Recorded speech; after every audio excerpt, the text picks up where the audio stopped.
ప్రధాని మోదీని ఓటమి భయం వెంటాడుతోందని ముఖ్యమంత్రి రేవంత్ రెడ్డి వ్యాఖ్యానించారు. ఇండియా కూటమి కేంద్రంలో అధికారంలోకి వస్తుందని ధీమా వ్యక్తం చేశారు.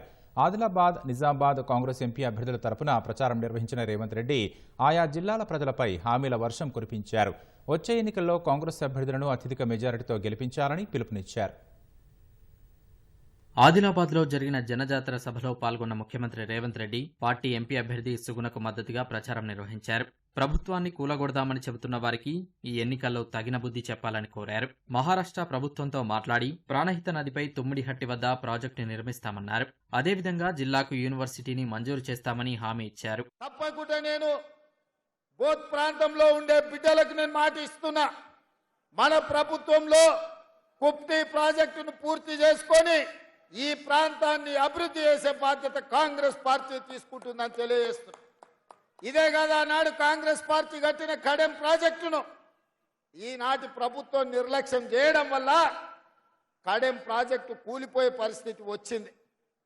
మనం వచ్చిన కుప్టి ప్రాజెక్టును ప్రారంభించాలని, కడెం ప్రాజెక్టును మరమ్మతులు చేయాలని, ప్రాణహిత చేవెళ్లలో భాగంగా తుమ్మిడి ఎట్టి దగ్గర ప్రాజెక్టును నిర్మించి ఈ ప్రాంతానికి నీళ్లు ఇవ్వాలని ఈరోజు కాంగ్రెస్ పార్టీ ఆలోచన చేస్తుంది. తప్పకుండా తుమ్మిడిహట్టిలో ప్రాజెక్టును కడతాం. మహారాష్ట్రతో చర్చలు జరుపుతున్నాం.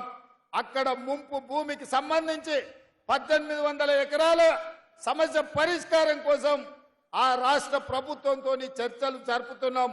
తప్పకుండా మహారాష్ట్రలో ముంపు గురయ్యే భూములను ఆ ప్రభుత్వాన్ని ఒప్పించి ఆ ప్రాంత రైతాంగాన్ని మెప్పించి సరైన నష్టపరిహారం వారికి ఇప్పించి తప్పకుండా తుమ్మిడిహెట్టి దగ్గర ప్రాణహిత చేవెళ్ల ప్రాజెక్టును కడతాం. ఆ ప్రాజెక్టుకు మళ్ళీ డాక్టర్ బాబాసాహెబ్ అంబేద్కర్ పేరు పెట్టే బాధ్యత కాంగ్రెస్ పార్టీ తీసుకుంటుందని చెప్పి నేను ఈ వేదిక మీద నుంచి మీ అందరికీ మాట ఇస్తున్నా. మోదీ, కేసీఆర్ కలిసి ఆదిలాబాద్లోని సిపిఐ పరిశ్రమను మూసివేశారని ఆరోపించిన సీఎం త్వరలో సిమెంట్ పరిశ్రమను తెరిపిస్తామని స్పష్టం చేశారు. తప్పకుండా ఇక్కడ ఉండే విద్యార్థులకు, ఈ ప్రాంతంలో ఉద్యోగ ఉపాధి అవకాశాల కోసం ప్రయత్నం చేస్తున్న మిత్రులకు నేను మాట ఇస్తున్నా. ఆదిలాబాద్లో యూనివర్సిటీని ప్రారంభించి మీ చదువులు మీ ప్రాంతంలోనే చదువుకునే అవకాశాన్ని కాంగ్రెస్ పార్టీ కల్పిస్తుంది. ఇదే కాదు, మీ ప్రాంతంలో సిమెంట్ ఫ్యాక్టరీ ఉండేది, ఆనాడు కాంగ్రెస్ పార్టీ కట్టింది.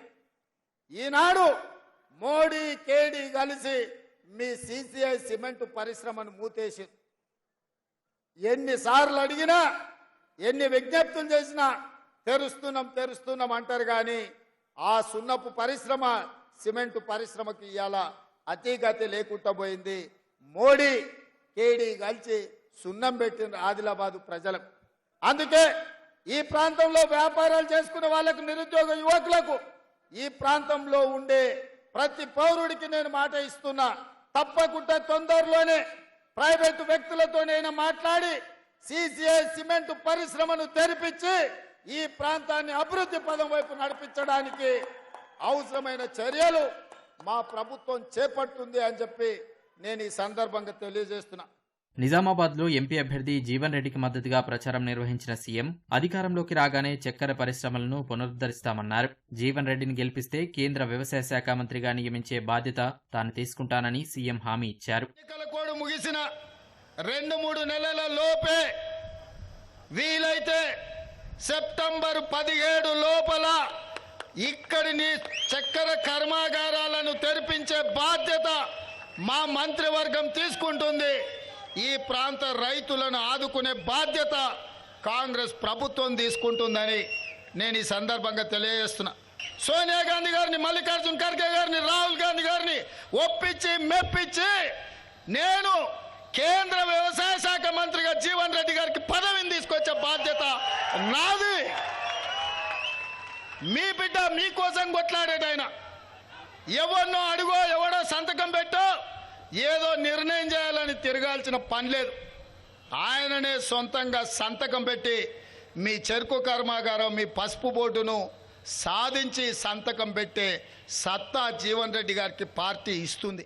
ప్రధాని మోదీ 2 మతాల మధ్య చిచ్చు పెడుతున్నారన్న సీఎం ఓటమి ఖాయమని, మోదీ మతపరంగా రెచ్చగొడుతున్నారని విమర్శించారు. ఎన్నికల్లో గెలవాలని ప్రయత్నం చేస్తే తప్పులేదు, కానీ దేశాన్ని మత ప్రాతిపదికన విభజించి చిచ్చు పెట్టి రాజకీయ ప్రయోజనం పొందాలని చూస్తున్నారు. ఇది దేశానికి మంచిదా? ఒక్కసారి ఆలోచన చేయండి. అశాంతి పెట్టేగి మన మధ్యలో పంచాయతీలు పెడితే ఈ దేశం కుప్పగూలుతుంది, ఈ దేశానికి తీరని నష్టం జరుగుతుంది. అందుకే భారతీయ జనతా పార్టీని ఓడించాలి, కాంగ్రెస్ పార్టీని గెలిపించాలి. కేవలం మీరు గెలవడం కోసం ఇట్లాంటి కుట్రలు కుతంత్రాలు చేయడం ఈ దేశానికి మంచిది కాదు. ఇట్లాంటి ఆలోచన మానుకోండి. రాముడు మీకే కాదు, మాకు రాముడే. దీన్ని కూడా రాజకీయాలకు వాడుకోవాలని బీజేపీ చూస్తుంది. మిత్రులారా, ఇది దేశానికి మంచిది కాదు.